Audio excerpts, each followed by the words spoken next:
আজকে সংস্কারের বহু আগেই নীতিগত সিদ্ধান্ত নিয়েছে যে পরপর দুইবার আছে। হ্যাঁ, তো এটা আমাদের এর মধ্যে আছেই। তো সুতরাং সেখানে অবশ্য মানুষ ওটা বুঝতে পারে না যে একবার গ্যাপ দিয়ে আরেকবার হবে, এই কথাটা অবশ্য মানুষ তখন বুঝতে পারে না। এটা নিয়ে আমার মনে হয় যে আর বেশি। হ্যাঁ, হাসনাত, আরেকটু বেশি জানতে চাই, আগামী নির্বাচনে এনসিপি কি একক নির্বাচন করছে না কোনো জোটভুক্ত হচ্ছে?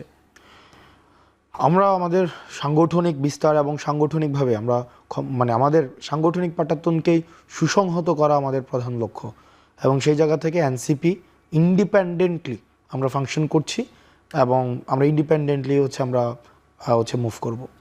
এখন এই বিষয়গুলো রাজনৈতিক বাস্তবতার প্রেক্ষাপট অনুযায়ী সিদ্ধান্ত নিতে হয়, কিন্তু আমরা এখনো পর্যন্ত আমরা ইন্ডিপেন্ডেন্টলি ফাংশন করছি। মাঠে এমন কথা চাউর আছে যে আপনাদের এনসিপি থেকেও দুই একজন আবার যারা আপনাদের সঙ্গে আগে ছিল বৈষম্য বিরোধী ছাত্র আন্দোলনের মূল সমন্বয়ক, সেখান থেকে 2-4 জন বিএনপি থেকেও নির্বাচন করতে পারে, এমন একটি কথা চাউর